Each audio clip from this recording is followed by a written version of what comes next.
Hello students. तो हम start करते हैं। कॉज ऑफ रेजिस्टेंस तक हमने लास्ट लेक्चर में किया था।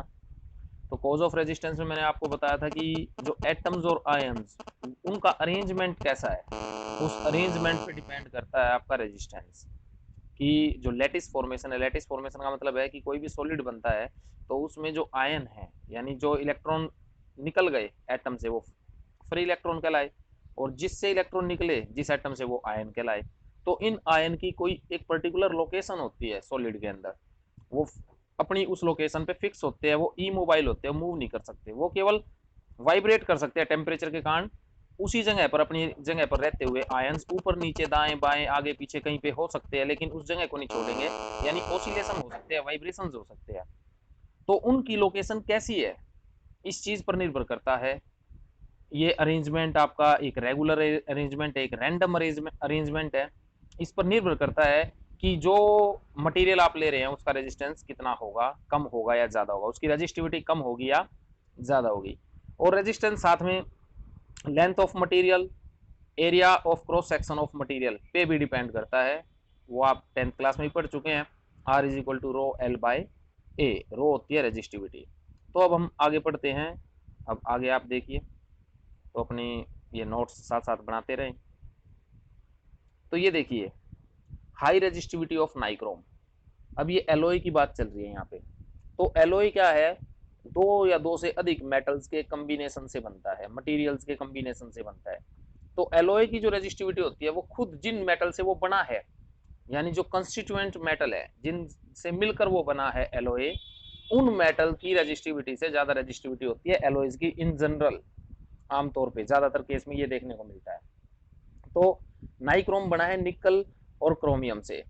तो क्यों होती है अब समझिए। निकल जो है उस पर 2 पॉजिटिव चार्ज है, और जो क्रोमियम है वो 3 पॉजिटिव है। तो इनके ऊपर चार्ज और इनका साइज भी डिफरेंट है। निकल और क्रोमियम का साइज सेम नहीं है, डिफरेंट है। तो जिसके कारण क्या होगा, जब लैटिस फॉर्मेशन होगी तो अब आप ये सोचिए कि कुछ इस तरह से हम मान लें कि यहाँ पर ये एक, अगर हम इस तरह से लाइन ले, सोचिए जब हम निकल लेते हैं तो सारे जो आयोन्स है वो केवल इस लाइन पर है, और फिर ये दूसरी लाइन, और ये स्पेसिंग कांस्टेंट है, फिक्स है। लेकिन अब सोचिए अगर हमने क्रोमियम ऐड कर दिया तो क्रोमियम का साइज बड़ा है, तो वो डिस्टर्ब कर देगा इस अरेंजमेंट को। और वो क्या कोशिश करेगा, अगर मान लेते हैं यहाँ तक फैला हुआ था निकल, तो क्रोमियम का साइज मैंने मान लिया इतना। तो ये देखिए इस फैलाव के कारण जो बगल वाले हैं वो भी सरक जाएंगे और कुछ ऐसा रूप ले लेंगे, कुछ इस तरह से।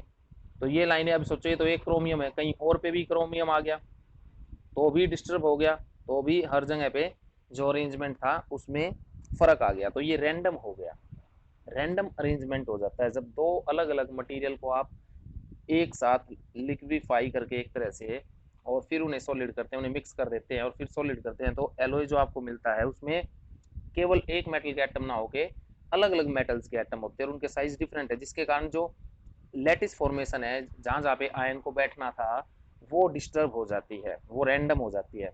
और रैंडम होने से अब इलेक्ट्रॉन के कोलिजन के चांस बढ़ जाते हैं, और रिलैक्सेशन टाइम घट जाता है, टाउ कम हो जाता है। तो टाउ कम होगा तो रेजिस्टिविटी हाई होगी। इसलिए जो एलॉयज होते हैं उनकी रेजिस्टिविटी हाई होती है as compare to constituent metals. उम्मीद करता हूँ आ गया होगा यहाँ तक समझ में। आगे देखिए, explain the cause of instantaneous current in an electric circuit. एक इलेक्ट्रिक सर्किट में इंस्टेंटेनियस करंट कैसे होता है वो एक्सप्लेन कीजिए। तो देखिए, ये ऐसा इसलिए कह रहे हैं क्योंकि आपको पता है कि जब इलेक्ट्रॉन मूव करता है तो उसकी जो मोशन है वो रैंडम होती है। वो टेढ़ा मेढ़ा इधर उधर कहीं पे भी, पूरे के पूरे लैटिस के अंदर, पूरे के पूरे सॉलिड के अंदर कहीं पे भी जा सकता है, कहीं पे भी मूव कर सकता है। तो वो सीधा मूव नहीं करता। अब आपने इलेक्ट्रिक फील्ड लगा दिया तो भी वो इलेक्ट्रॉन, जो सोचिए कुछ, अगर आप ऐसे इमेजिन कीजिए कि ये इलेक्ट्रॉन ऐसे चल रहा था, आपने इलेक्ट्रिक फील्ड लगा दिया तो फर्क क्या पड़ेगा। सोचिए इलेक्ट्रिक फील्ड आपने लगाया इस डायरेक्शन में, ये इलेक्ट्रिक फील्ड की डायरेक्शन है। आपको पता है जो इलेक्ट्रॉन है वो इलेक्ट्रिक फील्ड के अपोजिट डायरेक्शन में मूव करता है। तो होगा क्या, जो इलेक्ट्रॉन अब चल रहा था इस रास्ते, वो इस रास्ते पे थोड़ा क्या हो जाएगा, आप ये सोच सकते हैं कि इलेक्ट्रिक फील्ड के अपोजिट मूव करेगा। तो जिसके कारण कुछ ऐसा इलेक्ट्रॉन यहाँ पहुंचेगा, फिर यहाँ पहुंचेगा, फिर यहाँ पहुंचेगा और फिर यहाँ पहुंचेगा। तो इलेक्ट्रॉन में ओवरऑल आप देखिए शिफ्टिंग, जो इलेक्ट्रॉन था पहले, जो ग्रीन जो लाइन थी ग्रीन, उससे वो यहाँ आना था, यहाँ आना था, लेकिन अब रेड को आप देखिए वो यहाँ आ गया, तो थोड़ा सा इलेक्ट्रॉन शिफ्ट हो गया, इसी को ड्रिफ्ट बोलते हैं। लेकिन इलेक्ट्रॉन की मोशन तो रैंडम ही रही, बेशक आपने इलेक्ट्रिक फील्ड लगा दिया तो भी इलेक्ट्रॉन रैंडमली मूव करता जा रहा है। बस हर जगह पे एक शिफ्ट आपको देखने को मिल रहा है। कहीं पे भी देखिए, कहीं पे भी देखिए आपको इलेक्ट्रिक फील्ड के अपोजिट क्या मिल रहा है, शिफ्ट देखने को मिल रहा है। जो ये यहाँ एक चीज़ में यहाँ पे थोड़ा और ये गलत ड्रॉ हो गया, ये जो लास्ट की लाइन रेड लाइन है, तो कुछ ऐसे ड्रॉ होना चाहिए। चलो मैं बिल्कुल, तो ये हाथ इस पर ऐसे चल नहीं रहा सही ढंग से, कुछ यहाँ आएगा, फिर यहाँ आएगा, फिर यहाँ से यहाँ पहुँचेगा और फिर यहाँ से यहाँ, ऐसे होना चाहिए। ठीक है, जो आपकी बुक में भी दिखा रखा है। तो हर जगह देखिए अब आपको शिफ्टिंग नज़र आ रही है। यहाँ पे देखिए, यहाँ ये शिफ्टिंग होगी, इलेक्ट्रॉन इस तरफ चला गया, तो बिना इलेक्ट्रिक फील्ड के ग्रीन लाइन पे चल रहा था इलेक्ट्रॉन, और यहाँ पहुँचना था। ये जो मैंने व्हाइट लाइन से दिखाया, और रेड, अब इलेक्ट्रिक फील्ड लगाने का कारण रेड लाइन दिखा रही है कि इलेक्ट्रॉन शिफ्ट हो गया इलेक्ट्रिक फील्ड के अपोजिट। आगे देखिए यहाँ, तो यहाँ पहुँच गया इलेक्ट्रॉन, यहाँ बिना इलेक्ट्रिक फील्ड के था, यहाँ इलेक्ट्रिक फील्ड के साथ यहाँ पहुँच गया, बिना इलेक्ट्रिक फील्ड के यहाँ, और इलेक्ट्रिक फील्ड के साथ यहाँ। तो हर तरफ आपको शिफ्टिंग किधर नज़र आई, कहीं पे भी आप देख लीजिए शिफ्टिंग इलेक्ट्रिक फील्ड के अपोजिट नज़र आ रही है। इस तरह से इलेक्ट्रॉन मूव करता है, तो ये मोशन रैंडम है। अब देखिए, फिर भी स्विच ऑन करते ही तो ये इलेक्ट्रॉन तो दूसरे किनारे पे पहुंचा ही नहीं, वायर के जहाँ पे हमने स्विच में लगाया तार को और स्विच ऑन किया, तो वहां से इलेक्ट्रॉन को बल्ब तक पहुंचने के लिए बहुत समय लगेगा, क्योंकि तो टेढ़ा मेढ़ा चल रहा है। तो फिर भी वहां पे करंट एकदम कैसे पहुंच जाता है, ये है क्वेश्चन, और इसका जवाब देखिए अब आप। जैसे अब सुनिए, पहले तो जो ये ड्रिफ्ट होता है, ये ड्रिफ्ट स्पीड होती है 1 mm/सेकेंड, लगभग इतनी, जो कि बहुत कम है। 1 mm आप, ये होता है जो आपका स्केल है, उसमें जो 0 से लेके पहली डिवीजन होती है, जो 15 सेंटीमीटर का स्केल होता है, जो 1 सेंटीमीटर होता है उसके 10 टुकड़े, इतना 1 सेकंड में इतनी आगे बढ़ पाता है बस इलेक्ट्रॉन। तो आप सोच के देखिए, अगर 10 मीटर लंबी वायर है तो कितना समय लगेगा, आप निकाल सकते हैं, यहाँ से कर लीजिए कैलकुलेट, इतने समय बाद बल्ब ऑन होना चाहिए। अगर इस ड्रिफ्ट स्पीड को हम देखें, इसके अकॉर्डिंग ये आंसर आना चाहिए, लेकिन फिर भी बल्ब एकदम स्विच ऑन हो जाता है। जैसे ही हम स्विच ऑन करते हैं बल्ब भी ग्लो करने लग जाता है।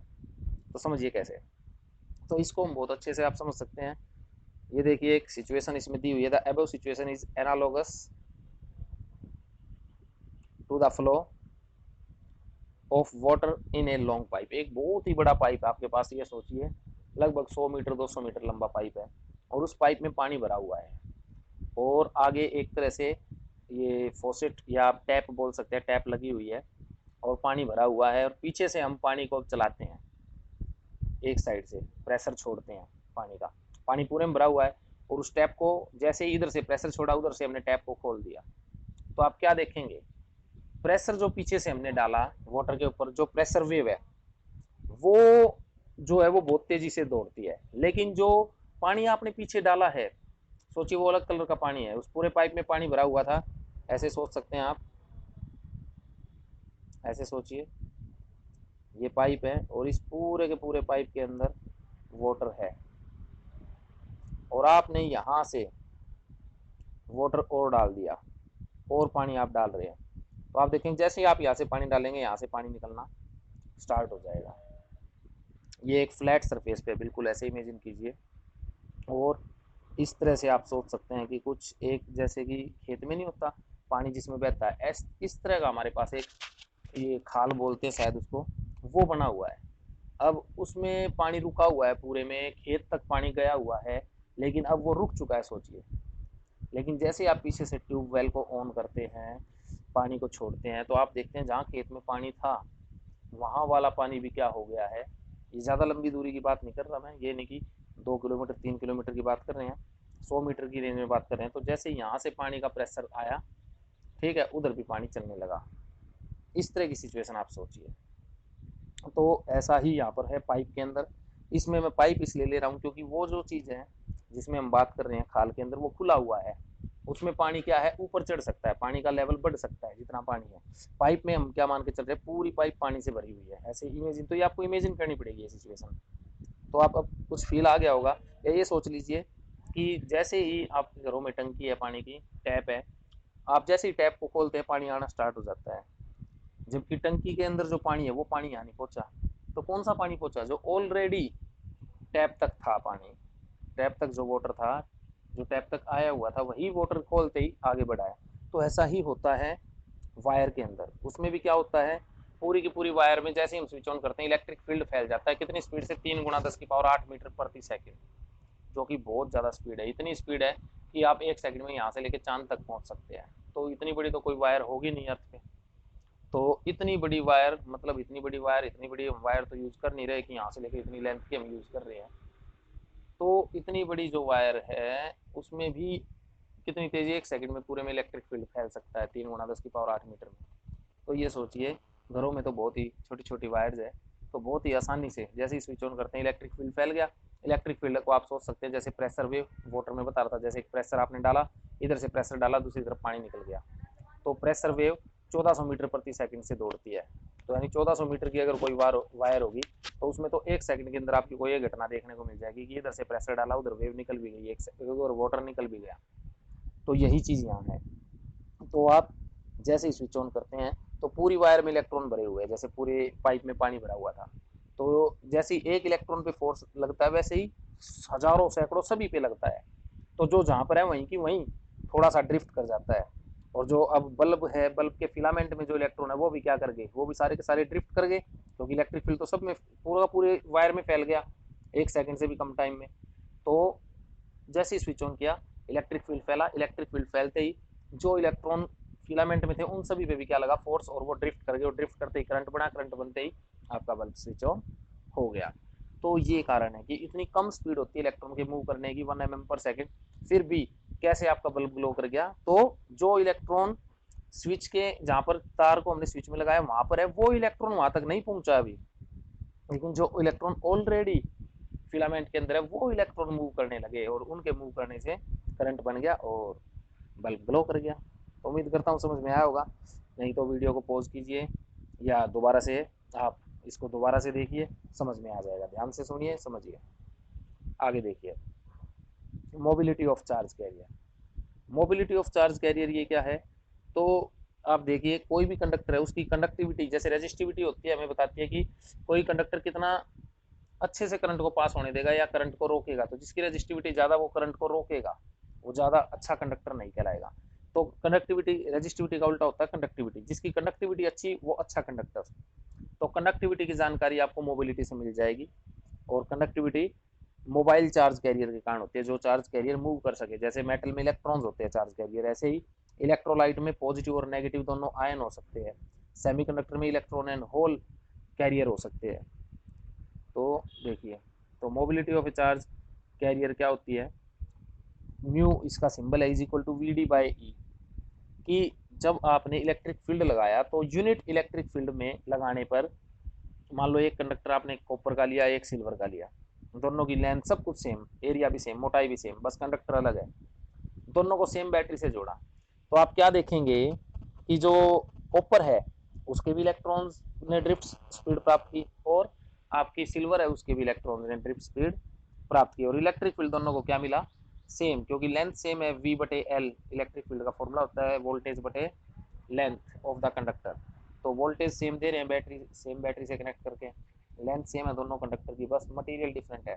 तो जिसके कारण ड्रिफ्ट स्पीड अलग अलग है दोनों में ड्रिफ्ट स्पीड अलग होने से तो क्या देखेंगे आप, जो सिल्वर है उसमें ड्रिफ्ट स्पीड ज़्यादा है और कॉपर है उसमें कम है। यानी सेम इलेक्ट्रिक फील्ड के लिए एक में ज़्यादा तेजी से इलेक्ट्रॉन दौड़ रहे हैं, एक में कम तेजी से, तो जिसमें ज़्यादा तेजी से दौड़ेंगे वो अच्छा कंडक्टर, यानी उसकी कंडक्टिविटी ज़्यादा। तो मोबिलिटी किसकी ज़्यादा आएगी, सिल्वर वाले की ज़्यादा आएगी, ये आप बोल सकते हैं। फिर आप VD का फॉर्मूला Q/E/τ/m होता है, वो भी पुट कर दीजिए। तो E से E अगर आप कैंसिल आउट कर देंगे तो Q/τ/m, तो यहाँ से आप इलेक्ट्रिक फील्ड को हटा सकते हैं इस इक्वेशन में, तो आपने हटा दिया तो Q/τ/m। अब आप देखेंगे जो मोबिलिटी है वो किस पे डिपेंड कर रही है, चार्ज, रिलैक्सेशन टाइम और mass of the charge carrier. तो टाओ, अब आप ये कह सकते हैं कि जिस मटेरियल में का टाओ ये ज़्यादा होगा, रिलैक्सेशन टाइम ज़्यादा होगा, यानी कोलिजन कम होंगे, उसकी मोबिलिटी ज़्यादा और दूसरे की कम। अब मोबिलिटी इलेक्ट्रॉन की आप लोगे तो e tau e by m e, ऐसे for a hole e tau h by m h. तो होल जो होता है उसका मास ज़्यादा होता है इलेक्ट्रॉन से, इसलिए उसकी मोबिलिटी कम होगी। मास के साथ इन्वर्स रिलेशन है मोबिलिटी की। तो यहाँ तक उम्मीद करता हूँ समझ में आ गया होगा। आगे देखिए, तो ये आगे इनकी यूनिट बता रखी है, एसआई यूनिट और प्रैक्टिकल यूनिट, ये आप पढ़ लीजिए। अब आपको पता है करंट और मोबिलिटी की क्या रिलेशन है। तो I is equal to अनिवेद formula आप पढ़ चुके हैं। तो वी डी बराबर क्या आया, अभी म्यू बराबर क्या था, वी डी बाई ई। तो V d is equal to mu e into capital E. तो mu e into capital E आप पुट कर दीजिए, रिलेशन आ गई मोबिलिटी और करंट की, जो कि डायरेक्ट रिलेशन है। तो मोबिलिटी ज़्यादा, उसमें करंट ज़्यादा होगा। सेमीकंडक्टर के केस में ये रिलेशन एक इलेक्ट्रॉन के लिए हो जाएगी, एक बार होल के लिए हो जाएगी। तो एक बार म्यू ई लिखा जाएगा, एक बार म्यू एच, ठीक है, होल के लिए। और करंट सेमीकंडक्टर में दोनों के कारण होता है, तो हम दोनों को ऐड कर देंगे, होल और इलेक्ट्रॉन दोनों के कारण जो करंट होगा। तो I e plus I s total current हो जाएगा सेमीकंडक्टर में। तो ये आप कर सकते हैं, ये आपने नोट्स प्रिपेयर कर लीजिए, ठीक है। ऐसे ही आप कंडक्टिविटी निकाल सकते हैं, पीछे जो फॉर्मूले करवाए उनसे। कुछ ना समझ में आए मुझसे पूछ लीजिए। अब देखिए, temperature dependence of resistivity. Resistivity की टेम्परेचर के साथ क्या रिलेशन है। तो देखिए, रेजिस्टिविटी का फॉर्मूला आया था m n e square by tau. तो अब अगर हम बात करें टाउ के साथ रेजिस्टिविटी की इन्वर्स रिलेशन है। तो रेजिस्टिविटी किसी भी मेटल की अगर बात करें इंक्रीज होगी और कंडक्टिविटी डिक्रीज होगी अगर टेम्परेचर बढ़ेगा। क्यों, क्योंकि टेम्परेचर बढ़ने से जो थर्मल स्पीड है इलेक्ट्रॉन की वो बढ़ जाएगी, और जिसके कारण जो आयन्स है उनका भी vibration, amplitude of vibration increase हो जाएगा, जिसके कारण कोलिजन के चांस ज़्यादा हो जाएंगे, यानी इलेक्ट्रॉन बहुत जल्दी जल्दी कोलाइड करेंगे, और इस कोलिजन के कारण ही तो रेजिस्टेंस है। तो रेजिस्टेंस बढ़ेगा और रेजिस्टिविटी बढ़ेगी। तो देखिए, ये फॉर्मूला है rho is equal to rho naught one plus alpha T minus T naught. तो आप यहाँ पर ये कह सकते हैं कि जो रेजिस्टिविटी है किसी मटेरियल की, एक तो उसकी ओरिजिनल रेजिस्टिविटी पे डिपेंड करेगी, जो नई रेजिस्टिविटी है टेम्परेचर के कारण आएगी। तो रो आप कह सकते हैं कि rho directly proportional to rho naught होगी एक तो। सेकंड, जो रो है वो डायरेक्टली प्रोपोर्शनल होगी change in temperature delta T. तो दोनों कंबाइन कीजिए तो डायरेक्टली प्रोपोर्शनल टू आएगा रो नॉट डेल्टा टी। तो रो नॉट डेल्टा टी आएगा, फॉर्मूला आपका आ गया ये directly rho naught delta T. और अब डायरेक्टली का साइन हटाएं तो यहाँ पे लगेगा कांस्टेंट, और उस कांस्टेंट का ही तो नाम है अल्फा। तो alpha rho naught delta T, ये आपका फॉर्मूला हो जाएगा, जो कि ये एक चीज इसके अंदर, हाँ एक बात, हम रो माइनस रो नोट भी तो लिख सकते हैं इसको। ये चीज, ये चेंज इन रेजिस्टिविटी लिखिए यहाँ पे। रेजिस्टिविटी में जो चेंज होगा वो किस पे डिपेंड करेगा, एक तो ओरिजिनल रेजिस्टिविटी पे और एक चेंज इन टेम्परेचर पे। तो डेल्टा रो को आप क्या लिखोगे, rho minus rho naught is equal to क्या आ जाएगा, rho naught alpha delta T. इस रो नोट को इधर ले आइए, तो रो नोट प्लस में rho naught alpha delta T, तो रो नोट कॉमन निकालिए तो वन प्लस ये जो आपको दिखाई दे रहा फॉर्मूला, यही फॉर्मूला मिल जाएगा, one plus alpha delta T यानी T minus T naught. Original जो टेम्परेचर था ओरिजिनल रेजिस्टिविटी के लिए, और जितना आपने टेम्परेचर चेंज किया बढ़ाया टी, वो। अब आप इसको अल्फा को यहाँ से डिफाइन कर सकते हैं, अल्फा आ जाएगा रो माइनस रो नोट,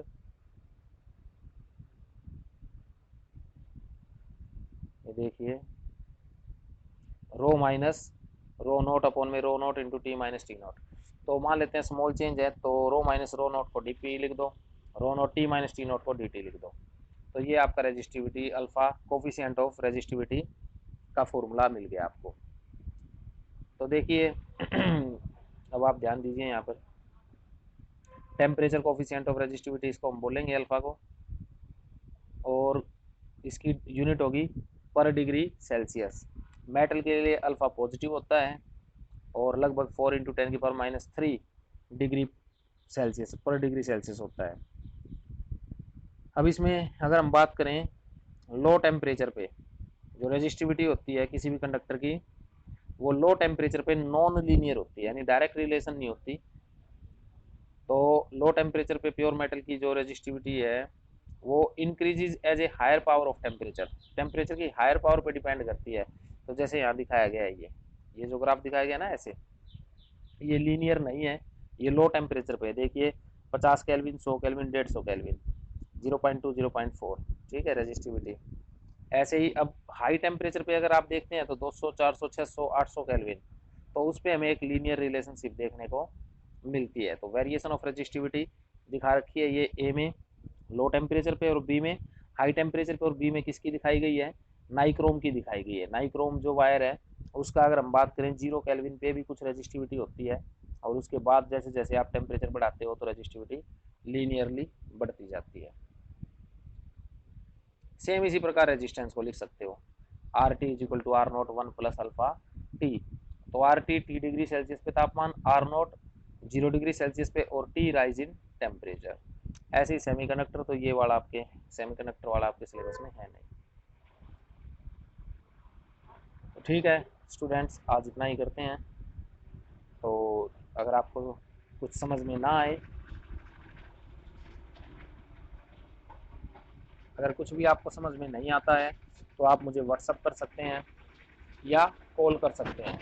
लेकिन ध्यान से इस वीडियो को अगर नहीं भी समझ में आता तो एक बार और देखने की कोशिश कीजिए, क्योंकि वीडियो में हो जाती है प्रॉब्लम, और कुछ फास्ट लग रहा है तो धीरे धीरे सुनिए, समझिए और नोट करते चलिए साथ साथ। ठीक है, तो पढ़िए और अपने होमवर्क को जो डे है उस दिन व्हाट्सअप कीजिए मेरे पर्सनल नंबर पर। Thank you.